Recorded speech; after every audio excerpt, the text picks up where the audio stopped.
You thought the 10 Commandments in schools bill that I just talked about was bad? Get this. In Idaho, a Republican has filed a bill that would force public schools to read from the Bible during school every day. And not just the Bible, but the King James version of the Bible every day. And here's where it gets interesting. Like in 1925, and then again in 1963, Idaho actually passed a law saying, yeah, we have to read the Bible in school every day. Now, in 1963, as I'm sure you're aware, the US Supreme Court said in Abington School District v. Shemp, they said, yeah, you can't force kids to listen to the Bible in school every day. Government sponsored Bible readings violate the First Amendment. But in Idaho, that 1963 law is still on the books because that's what happens. If you pass a law, it exists. And if the Supreme Court later says that law is null and void and cannot be enforced, that's fine, but it's still on the books. Well, in Idaho now, there's a state representative named Jordan Redman, and he just filed a bill, HB House Bill 162. And basically, this bill does a few things, and let's go through this. First of all, it says we're going to repeal that section of the law. And let me click on that for you. What section does he want repealed? We'll come back to this. 1604. Come back. We can do this. Look at this. This is the 1963 law that still exists on the record. Bible reading in public schools. Selections from the Bible to be chosen from a list prepared from time to time by the State Board of Education shall be read daily to each occupied classroom in each school district. Such reading shall be without comment or interpretation, just winks and nudges. Any question by any pupil shall be referred for answer to the pupil's parent or guardian. This is the law that they passed in Idaho to say, yeah, public schools have to read the Bible in class every day. Screw you if you don't want to do it. And the Supreme Court, using a different rule or different law, said you absolutely cannot do this. So this became useless. So the new bill in Idaho would get rid of this law. Well, that's good. But guess what they would replace it with? Let's see. If you go through here, this is where it gets kind of scary. Look at this line right here. This may be cited as the School-Sponsored Bible Reading Act. There it is at the top there. They're making a new law called the School-Sponsored Bible Reading Act, which is just a slap in the face to Supreme Court precedent and anyone who supports church-state separation. And then this goes on for a while because this new law would talk about how amazing the Bible is. Look at this statement of intent. The legislature finds and declares that the Bible is the most important book in the world, molds public morality, impacts history, and contains unequaled literary value. All of that is bullshit. It is an influential book, no doubt. It does not mold public morality because anyone who tells you they're like living out the Bible is always going to be the most immoral person you've ever talked about. Impacted history, sure, but like I'm not sure why you want to brag about that when you think about all the ways Christianity has impacted history. And as far as literary value goes, it's not even a good book. Not all of it. Come on. If we're talking certain passages, maybe. But they're just bullshitting from the start. Then what do we get?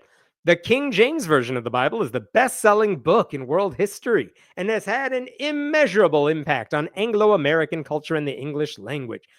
Like, here's the thing. They want to really push the KJV Bible, but not all Christians use the KJV Bible. And by pushing a specific type of Bible, they're not only saying we're promoting Christianity, they're saying we promote a specific type of Christianity, and screw you if you don't like the type of Christianity we're pushing. This whole thing where they're just filleting the Bible goes on for such a long time. This is all in the new law, talking about how amazing Bible reading is. Look at number 12. Daily Bible reading in schools without instruction or comment is part of the historical, there it is again, Can't say we're promoting Christianity if it's history. It's part of the historical practices of early Idaho and other American states, and it's consistent with the original meaning and history of the Establishment Clause of the United States Constitution. No, it's not. That last part, not even close. But also, if you're saying, hey, it's something we used to do back before we allowed non-white people to be part of this state, like, that's not a good argument for a sort of history you want to go back to. Unbelievable. But what do they want? After all this, what does the bill actually say? There it is at the bottom. School-sponsored Bible reading. Selections from the King James Version, the New King James Version, or the Revised Standard Version of the Bible shall be read each morning of each instructional day in each occupied classroom in all public school districts. And then they repeat, such reading shall be without comment or interpretation. Oh, and by the way, this is a change from 63. Each school district shall organize the daily selections in a way that the entire Bible is read sequentially and completed over 10 years. That way, if your kid is going through the public school system, they're going to hear the entire Bible. I just want to point out how horrible an idea that is. Because think about this for a second. Not only do you have to read like Genesis 38, which is just vile beyond belief, there are giant sections of like begats that are just boring as hell. Who's going to read that? That's what you make fun of in the Bible. No one's going to take that seriously. Even the 1963 laws, like, we'll give you some passages to choose from. And now they're like, nope, you got to read the whole thing. At some point, I assure you, the Bible gets very, very boring. Not just to read, but to like showcase for an entire classroom. What the hell are we doing? Now, what if you don't want to participate in any of this? Well, that's the next section of the law. They have conscience protections because they say, if you're a teacher who doesn't want to read the Bible, look what it says. The selections shall be read by another person each morning of each instructional day in each occupied classroom and all public. Okay, whatever. So if the teacher doesn't want to do it, someone else will. Who's that someone else? I have no idea. Is it going to be a student? I don't know. It doesn't say. What if you're a student who doesn't want to read it? Well, you need a written permission slip from your parent or guardian that says you don't have to listen to this shit. What if you don't have permission from your parents? Too bad, you're stuck, which means you don't have any conscience objection here. So that's where I think you're going to get even more problems with this bill, because when it comes to like the Pledge of Allegiance, if your district says you need parent permission to not say the pledge, courts have repeatedly struck that down. You can't force a kid to pledge allegiance to God or listen to religious indoctrination if they don't want to. And this bill doesn't even give them that option. So none of this supposed caveat for conscientious objection, none of that makes this illegal bill somehow legal. It doesn't. So why are they pushing this bill? The reason is obvious. It's to use schools to promote Christian nationalism while also wasting time that could be spent actually educating kids. Like, there's no reason for this bill to exist. It creates more drama for everybody. It's a solution to a problem that doesn't exist. Importantly, it's not something teachers were asking for. I listened to the committee meeting today. They had a House Education Committee hearing, I think on Thursday. I was watching the video of that where they were talking about this bill. You know what they never mentioned once? That teachers were asking Republicans to pass a bill to waste more class time to read boring ass parts of the Bible. Because none of these people give a shit about public education at all. Okay, other questions we should be wondering. Why do kids need time at school to read the Bible? Why can't they do it at home? If the opt-out request is meant to give lawmakers a way to say they're not forcing kids to listen to this, but think about how pointless that is for reasons I kind of alluded to earlier. If the student and parent are okay with Bible readings, well, then they can do it at home. If students are not okay with it, there's a good chance, having anecdotally known this from a lot of atheists, if you don't want to read it, there's a chance your parents absolutely want you to read it, which means you're not going to get a permission slip signed by your parents allowing you to get out, which means This law would force children to listen to the Bible against their will. That seems wrong. I want to know how much time will be spent doing these readings, because the bill doesn't specify whether this is supposed to take 10 seconds, 5 minutes of every day. Who knows? It doesn't say. Like, if you want to do a 2-word reading of the KJV Bible every day, all right, we can all make fun of it for 2 words, but they don't say. What's the penalty if there's like a protest against this? There's no penalty mentioned in this bill. I want to know what the repercussions are for kids who are not Christians or don't participate in this, even if they follow all the rules. Like, if everyone else is reading the Bible during school, what happens to them if they have the permission slip? Are they just going to be ostracized outside the classroom? Are they going to get bullied as a result because they're in the minority? Because this bill would create more bullying in public schools. And if the goal of this bill, because he says this in here, I want to find this. He mentions that one of the goals is to improve mold public morality, right? He said that's why we want the Bible in school.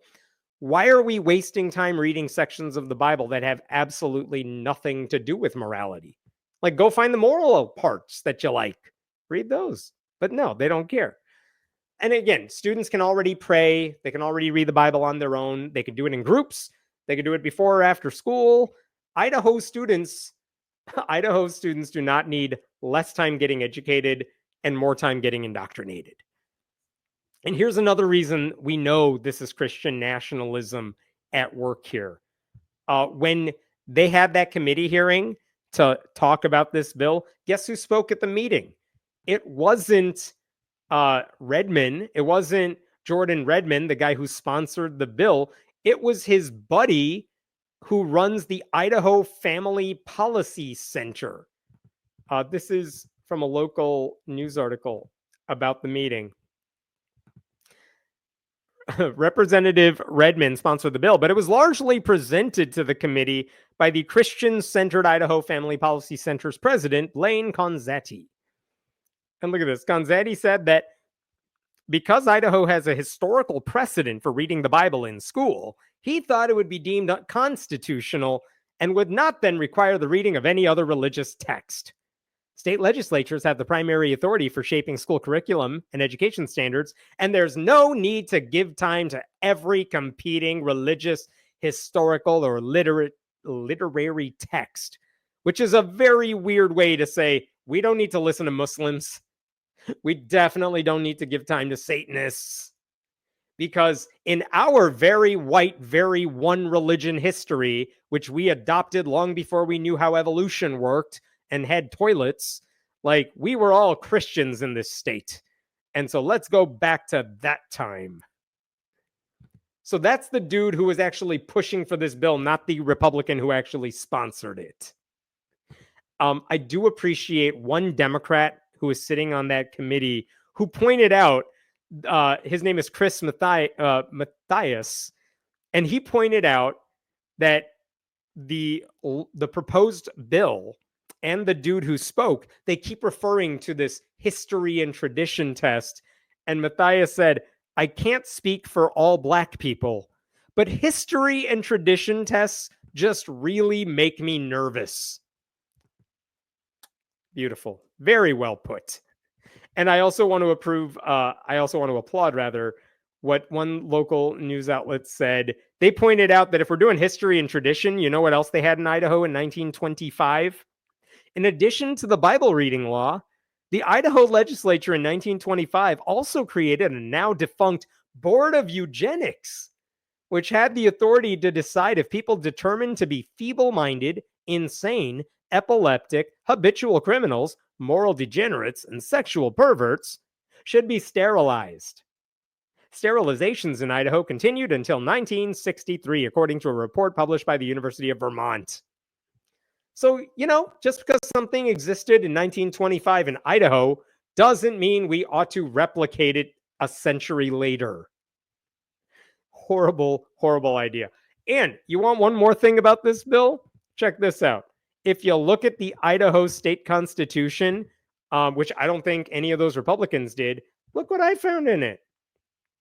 There is a section in the state constitution that says very explicitly, no sectarian or religious tenets or doctrines shall ever be taught in the public schools. Well, I would think the KJV Bible is pretty sectarian and religious. And then it says, no books, papers, tracts, or documents of a political, sectarian, or denominational character shall be used or introduced in any schools established under the provisions of this article. KJV Bible, that sounds like a book for a sectarian or denominational character. Yeah, it doesn't speak for all Christianity. There are plenty of Christians who don't use that Bible. So if this bill passes, it could be challenged in state courts as well as federal ones. I would hope it would be struck down using existing state law.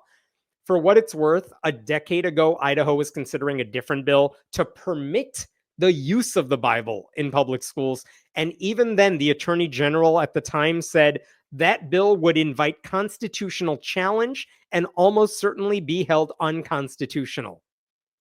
And this bill is way more extreme than the one he was talking about 10 years ago.